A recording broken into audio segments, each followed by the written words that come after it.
السلام علیکم ویورز۔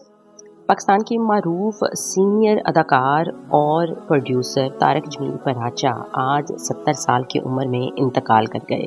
طارق جمیل پراچا پاکستان کے سینئر اداکار تھے جنہوں نے پاکستان کے کئی ہٹ ڈراماز نہ صرف پروڈیوس کیے بلکہ اداکاری بھی کی۔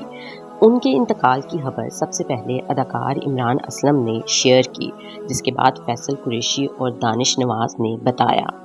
انا للہ و انا الیہ راجعون۔ طارق جمیل پراچا نے اپنے کریئر کے آغاز بطور پی ٹی وی کے سیٹ ڈیزائنر سے کیا، لیکن وہ کراچی سینٹر کے لیے ایک کامیاب پی ٹی وی پروڈیوسر کے طور پر ابھرے، جنہوں نے شفیع محمد شاہ اور شگفتہ اعجاز کا مقبول ڈرامہ آنچ پروڈیوس کیا، جو ان کا پہلا ڈرامہ تھا۔ یہ ڈرامہ بلاک باسٹر ثابت ہوا۔ انہوں نے کئی سال پی ٹی وی کے ساتھ بطور پروڈیوسر کام کیا۔